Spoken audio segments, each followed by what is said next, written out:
Two brave 7-year-old twins shock everyone in court with their amazing detective work, saving their innocent grandfather from going to prison.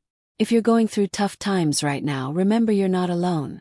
Leave a heart in the comments below and don't forget to hit that subscribe button for more tales that will touch your heart at Jeannie Soul Stories.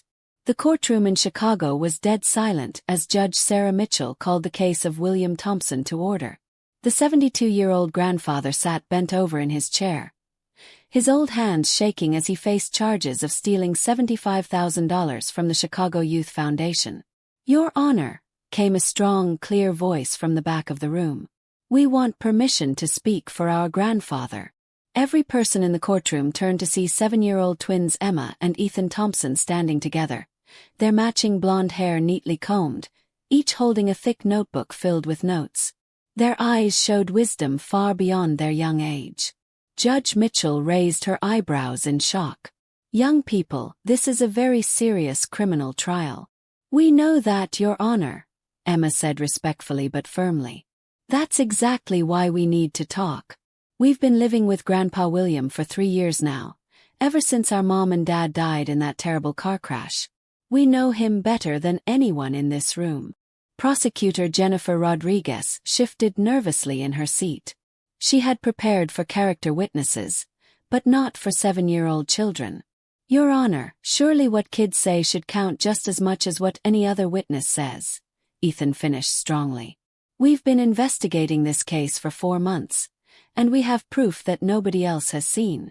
William Thompson's eyes filled with tears as he watched his grandchildren stand up for him with such determination.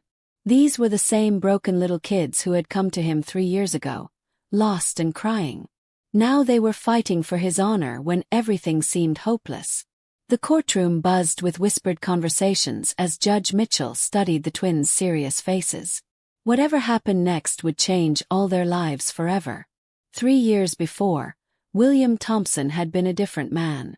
A recently widowed accountant enjoying his retirement, he spent his days working in his garden and volunteering at the Chicago Youth Foundation, where he'd been treasurer for 8 years. His quiet life was destroyed by a single phone call. "Mr. Thompson, this is Chicago General Hospital. There's been an accident."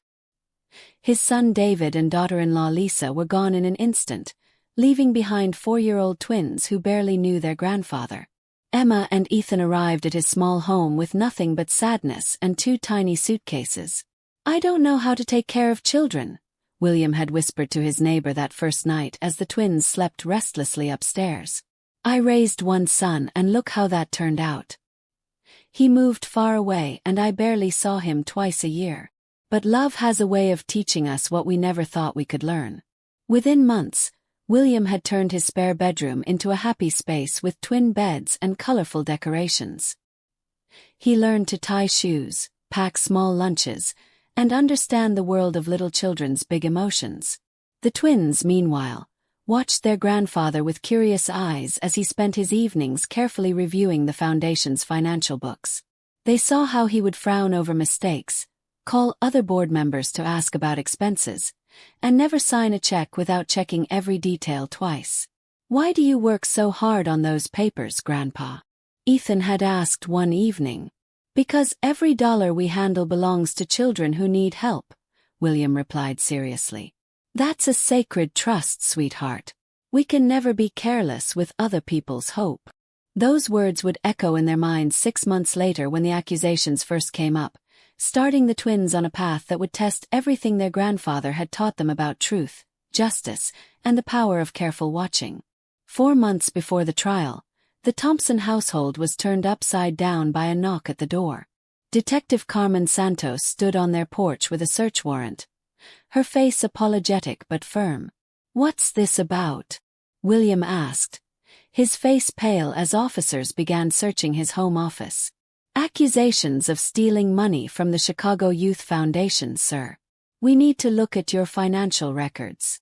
The twins watched from the stairs as their grandfather's world fell apart. Emma grabbed Ethan's hand as they heard phrases like $75,000 and systematic theft over 6 months. That night, after William had gone to bed early with a headache, the twins sat in their room with Emma's notebook open between them. "This doesn't make sense," Emma whispered. "Remember how Grandpa always makes us count our allowance twice before we spend it? He's obsessed with being careful with money." Ethan nodded thoughtfully. "And what about that time he found a $20 bill in the grocery store parking lot? He spent an hour trying to find the owner before finally turning it in to customer service." "We need to help him," Emma declared.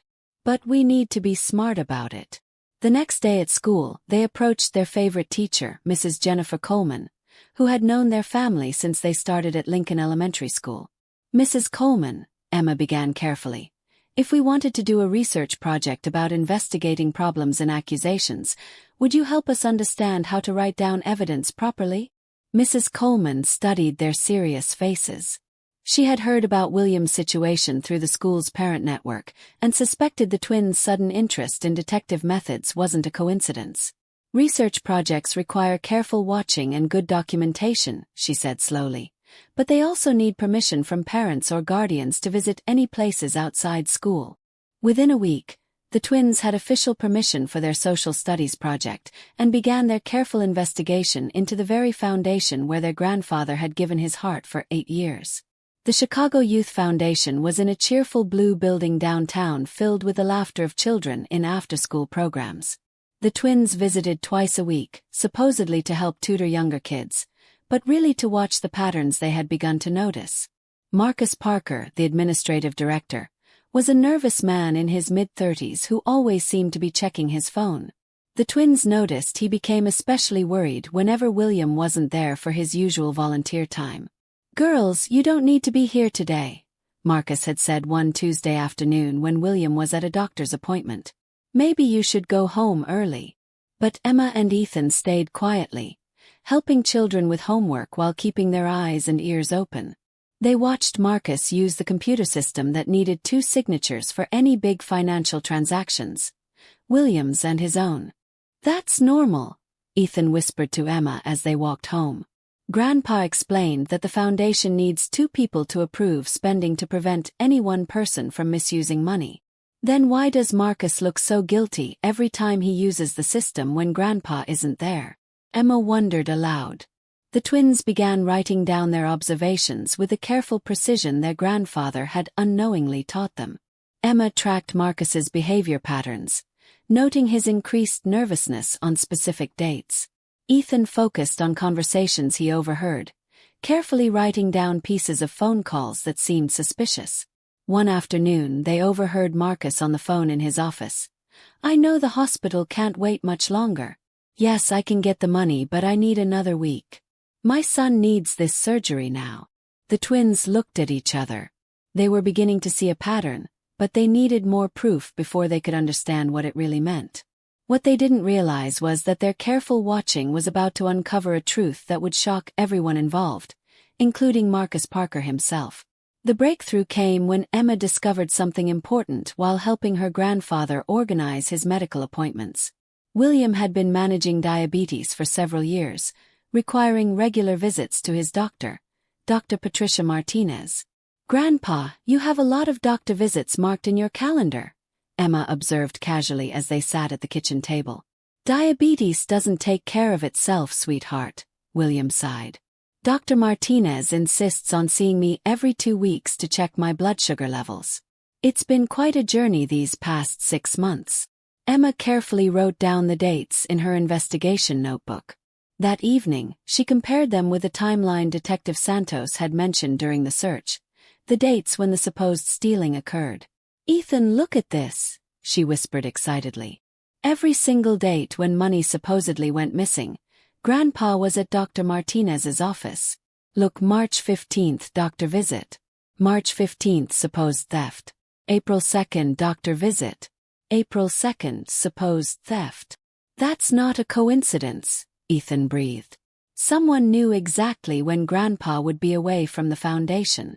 The twins realized they needed medical records to prove their grandfather's whereabouts, but they also knew they needed permission from William himself. That conversation happened the next morning over breakfast. "Grandpa," Emma began carefully, "we think someone at the foundation has been using your scheduled absences to do things you're being blamed for." William's coffee cup stopped halfway to his lips. "What do you mean?" "We've been watching and listening," Ethan explained. "Marcus Parker always acts strange when you're not there, and we heard him talking about needing money for his son's surgery." William's face grew thoughtful. "Marcus's little boy has been having heart problems. The surgery is expensive, and I know his insurance said no to covering the experimental procedure. We need your medical records to prove where you were on those days," Emma said firmly. "Will you help us get them?" For the first time in months, William Thompson smiled with real hope. His grandchildren were fighting for him with the same careful attention to detail he had taught them through years of patient example. "Let's call Dr. Martinez right now," he said, reaching for the phone. "It's time to prove the truth." Dr. Patricia Martinez had been William Thompson's physician for over 5 years, and she remembered him as one of her most careful patients. When the twins explained their need for medical records to prove their grandfather's whereabouts, she immediately understood how serious the situation was. "Mr. Thompson has never missed an appointment in 5 years," Dr. Martinez confirmed during their meeting. "On every date you've mentioned, he was here for exactly 2 hours. 1 hour for examination and blood work, 1 hour waiting for results." Armed with official medical documentation, the twins felt they had built a strong foundation for their grandfather's defense. But they knew they needed something more. They needed to show the kind of man William Thompson truly was. That evening, they asked their grandfather to tell them stories they had never heard before about his life with their grandmother, his military service, and his dedication to helping others. "After your grandmother died," William shared quietly, "I didn't know how to go on. The foundation gave me purpose. Every child we help there reminds me that love doesn't end when someone dies. It just finds new ways to grow." Emma carefully wrote down these conversations, but she also made another discovery while organizing William's personal papers. Hidden in his desk drawer were 2 sealed envelopes marked for Emma and for Ethan, "In case I don't come home." With shaking hands, they opened the letters their grandfather had written in preparation for a possible conviction.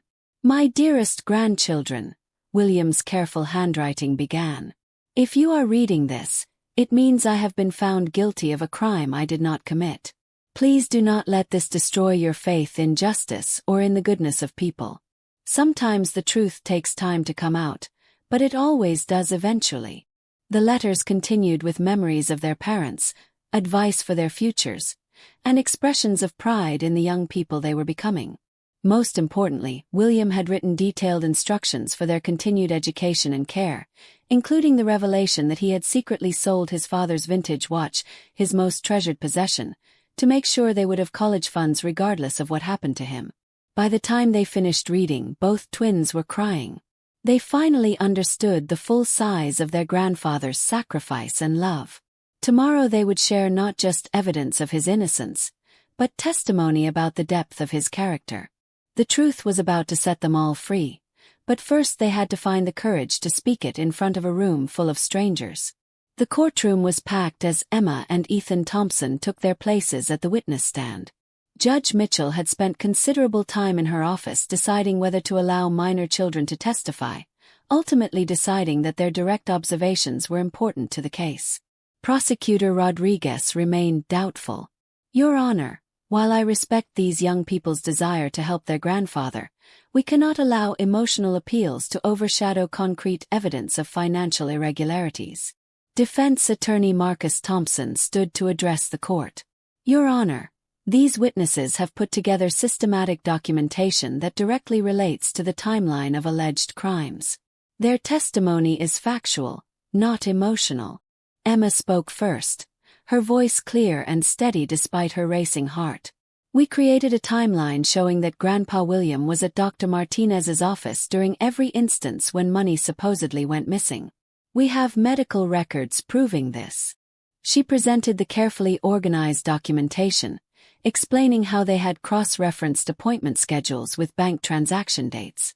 The courtroom listened in fascination as a 13-year-old girl showed detective skills that had escaped the adults involved in the case. Ethan then shared their behavioral observations of Marcus Parker. We noticed that Mr. Parker became very nervous whenever Grandpa wasn't at the foundation. We also heard phone conversations about hospital bills and needing money urgently. Objection, Rodriguez interrupted. Hearsay from minors. Your Honor, Judge Mitchell interrupted. I'll allow the testimony regarding direct observations of behavior patterns. As Ethan continued his testimony, describing Marcus's suspicious actions and apparent distress about his son's medical needs, the courtroom atmosphere began to change.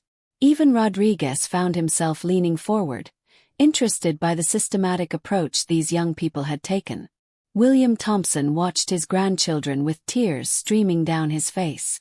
These were the same little kids who had arrived at his doorstep 3 years ago, broken and lost.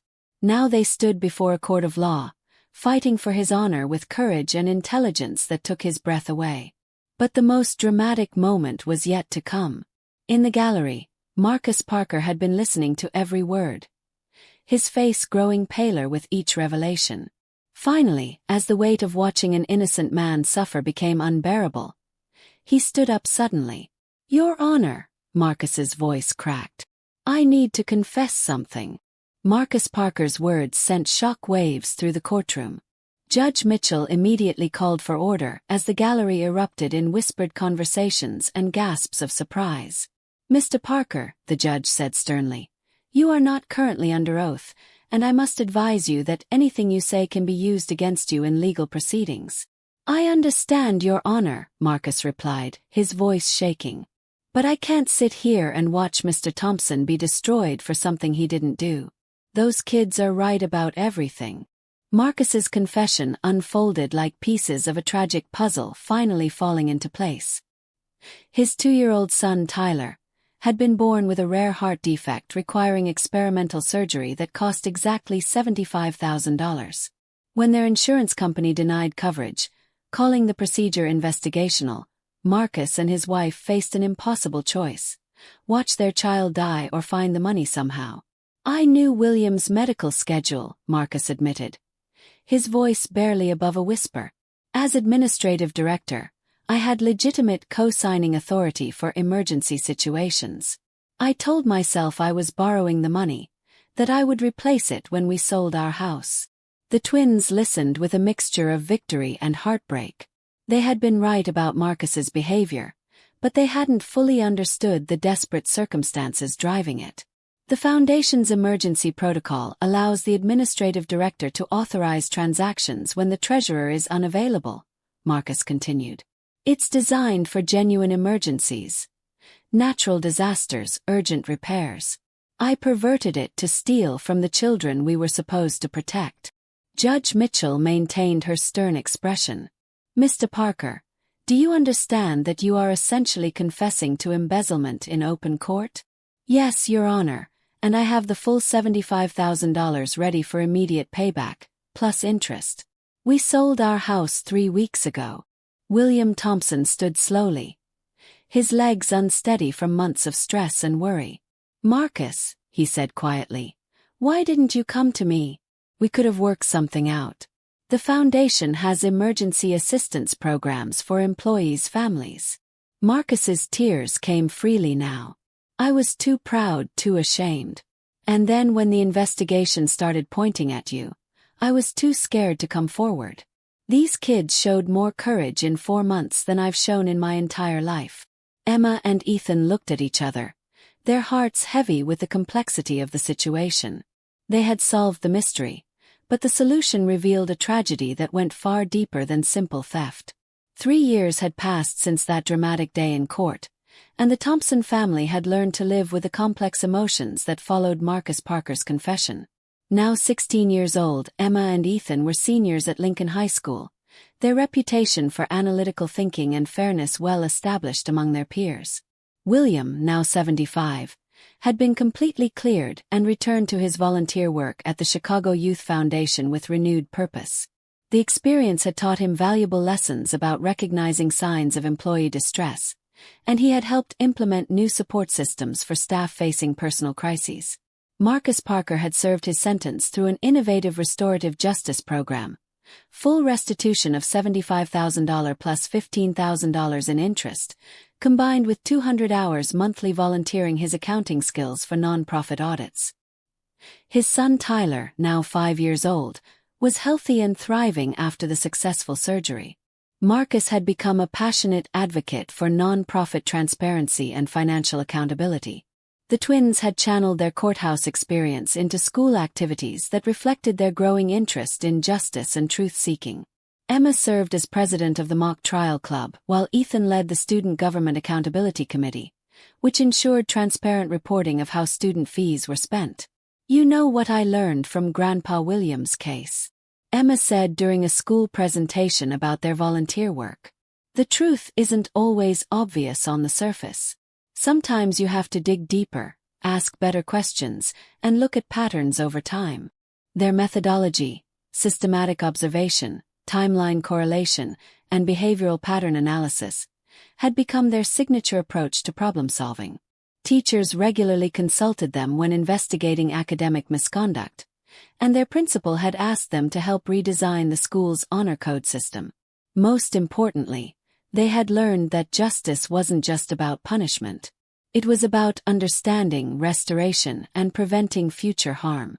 Marcus Parker's case had taught them that good people sometimes make terrible choices when faced with impossible circumstances. As they prepared for college applications, both twins knew their future lay in law, but their approach would always be colored by the lessons learned in that Chicago courtroom when they were just 13 years old.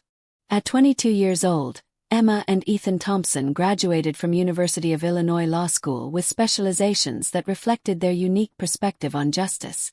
Emma focused on family law with an emphasis on elder protection, while Ethan concentrated on corporate compliance and financial fraud prevention. Their senior thesis, Behavioral Pattern Analysis in Financial Crimes Against Vulnerable Populations, had caught the attention of several law firms and advocacy organizations. The twins had refined the investigative methodology they first developed as teenagers, creating a systematic approach to identifying financial abuse that traditional audit methods often missed. During their final semester, they interned together at Martinez and Associates, a firm specializing in elder abuse cases. Their supervising attorney, Maria Martinez, was impressed by their unconventional but effective approach to case investigation. "Most law students focus on legal precedents and courtroom strategies," Maria observed during their final evaluation. "You two approach cases like detectives, looking for behavioral inconsistencies and timeline correlations that reveal the human story behind the legal issues."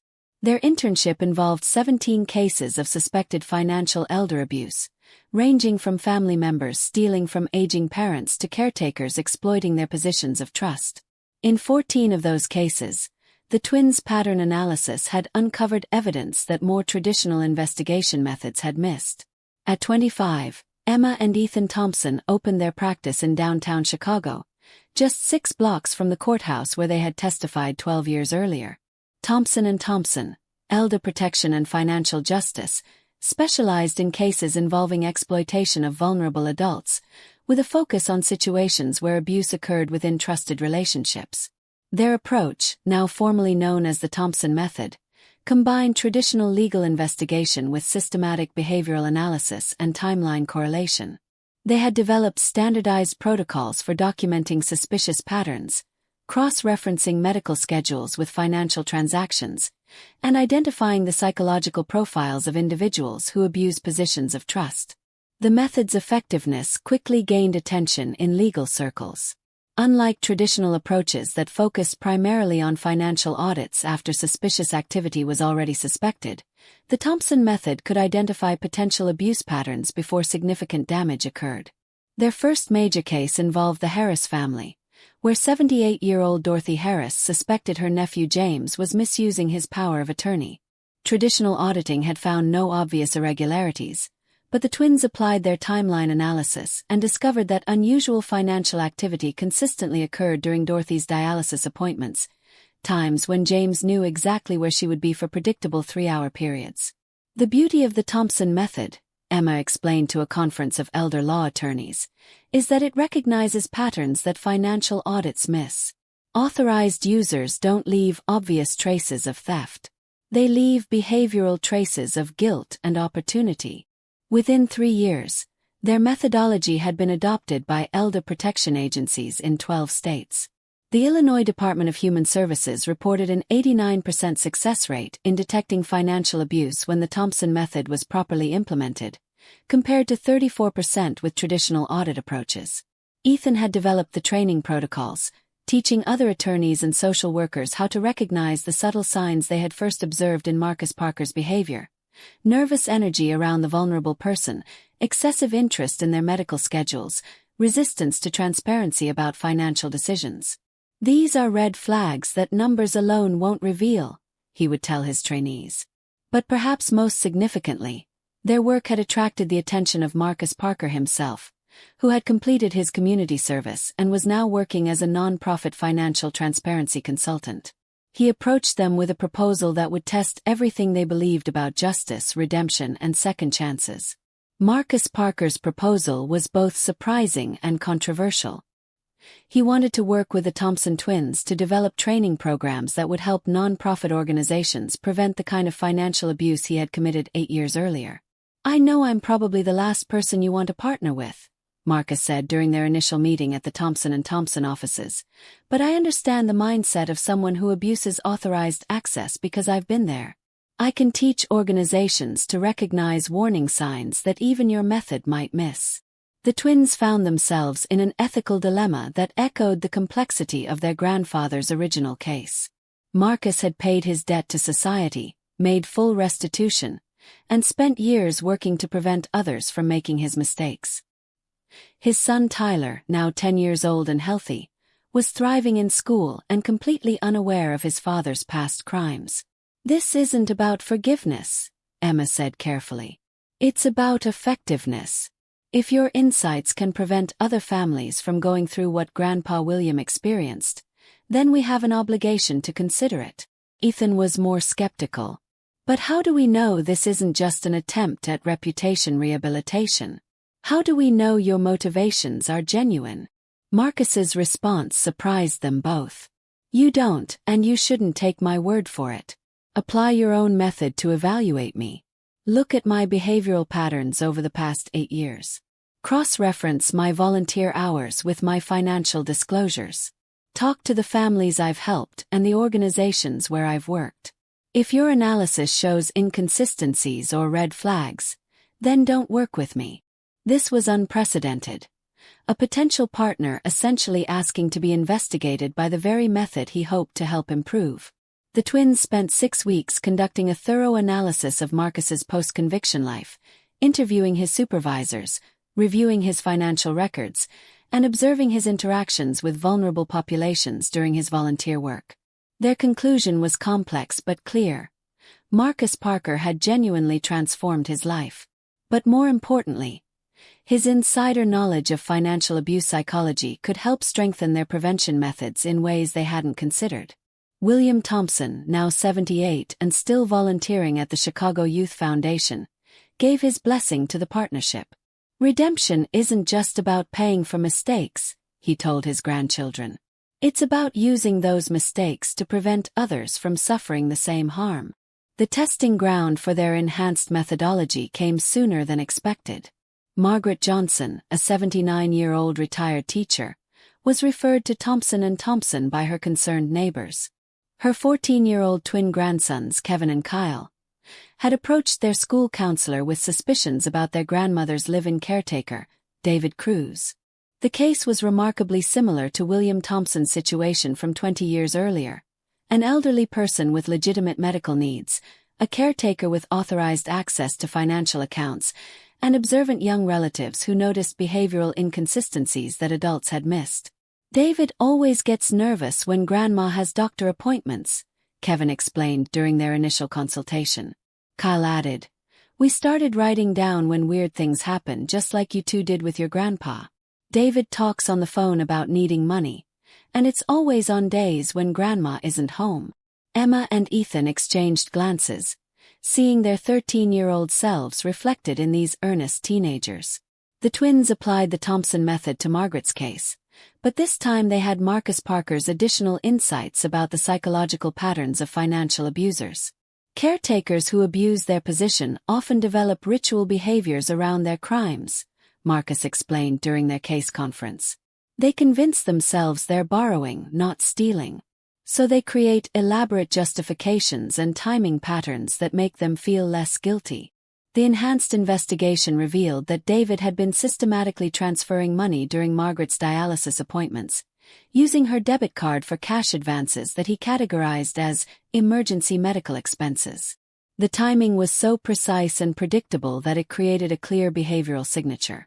When confronted with the evidence, David broke down and confessed, revealing that he needed money for his mother's cancer treatments in Mexico. Like Marcus Parker years earlier, he had started with good intentions but had crossed ethical and legal boundaries when desperation overcame judgment. Margaret Johnson chose to handle the situation through restorative justice rather than criminal prosecution, with David making full restitution and agreeing to community service while receiving help finding legitimate resources for his mother's medical care. As Kevin and Kyle watched their grandmother's compassionate response to David's confession, they learned the same lesson the Thompson twins had absorbed years earlier. Justice isn't just about punishment. It's about understanding, prevention, and helping people find better choices when facing impossible circumstances. At 35 years old, Emma and Ethan Thompson stood before a packed auditorium at the National Conference on Elder Protection, accepting the prestigious Innovation in Legal Practice Award for the Thompson Method. Their systematic approach to detecting financial abuse had been adopted by agencies in 42 states, and had prevented an estimated $12 million in elder financial exploitation over the past decade. "This award belongs to our grandfather, William Thompson," Emma said during their acceptance speech. "He taught us that protecting vulnerable people isn't just a professional obligation. It's a sacred trust that requires both systematic vigilance and genuine compassion." The statistics were impressive. Organizations using the Thompson method detected 89% of financial abuse cases within the first 3 months, compared to 34% detection rates using traditional audit approaches. More importantly, early detection meant smaller financial losses and less psychological trauma for victims.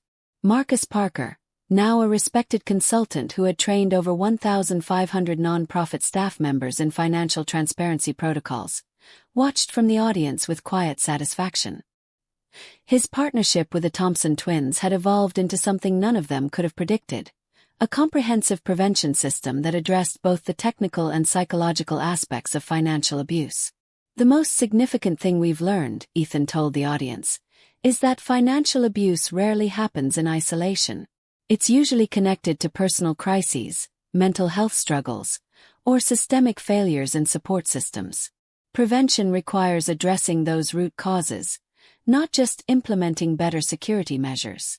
In the audience, William Thompson sat in his wheelchair, now 88 years old and managing the early stages of vascular dementia related to his long-term diabetes. His grandchildren had become his full-time caregivers, applying the same protective protocols they had developed professionally to ensure his safety and dignity. The irony wasn't lost on them. The same systematic observation skills they had developed as 13-year-olds to protect their grandfather were now being used to care for him in his declining years. Their professional success had grown directly from their personal experience, creating a legacy that would outlast all of them. On a quiet Tuesday morning in March, William Thompson passed away peacefully in his sleep at the age of 88, 16 years after that dramatic day in the Chicago courthouse. His grandchildren, now 38 years old, sat beside his bed, holding his hands as he took his final breath, their hearts full of gratitude for the man who had shaped their lives with patience, integrity, and unconditional love. The funeral service at St. Mark's Methodist Church was standing room only. Representatives from 127 families who had been protected by the Thompson method came to pay their respects, along with colleagues from law enforcement, social services, and legal advocacy organizations across the country. Marcus Parker spoke at the service, his voice steady but emotional. "William Thompson taught me that redemption isn't about erasing our mistakes. It's about using them to serve others better. He could have destroyed me when I confessed to framing him. But instead he chose to understand, forgive, and help me find a path forward. That grace changed not just my life, but the lives of every family we've been able to protect since then. In the weeks following William's death, Emma and Ethan established the William Thompson Institute for Elder Protection, a non-profit organization dedicated to training families, caregivers, and community organizations in recognizing and preventing financial abuse. The Institute's 3 core programs reflected everything their grandfather had taught them about protecting vulnerable people. The Family Guardian program taught relatives how to implement systematic oversight of elderly family members' financial affairs without being intrusive or disrespectful. The Caregiver Certification program provided training in ethical standards and transparent financial management for professional caregivers. The Community Watch initiative helped neighbors and friends recognize warning signs of exploitation. Their first case at the Institute came just 3 months after William's death. 12-year-old twins Emma and Ella Martinez approached them with concerns about their great-grandfather's nephew, who seemed to be pressuring the elderly man to sign financial documents during family visits. As Emma and Ethan sat across from these earnest young girls, so reminiscent of themselves 25 years earlier, they felt the profound satisfaction of knowing that their grandfather's legacy would continue protecting families for generations to come. Age doesn't matter when it comes to observing suspicious behavior, Ethan told Emma and Ella during their first meeting. What matters is knowing what to look for, how to document it systematically, and having the courage to speak up when something doesn't feel right. Emma added, "Your great-grandfather is lucky to have you watching out for him, just like our grandpa was lucky to have us." As the Thompson Institute's work expanded to help families across the country, the twins often reflected on the remarkable journey that had begun with 2 frightened 13-year-olds standing up in a courtroom to defend their grandfather's honor.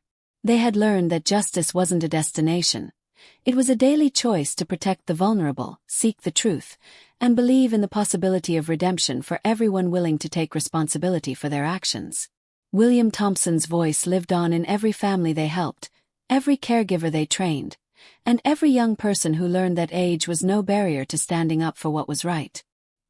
His greatest legacy wasn't the money he had protected or the innocence he had maintained. It was the example he had set of how love, patience, and unwavering integrity could transform tragedy into triumph and pain into purpose.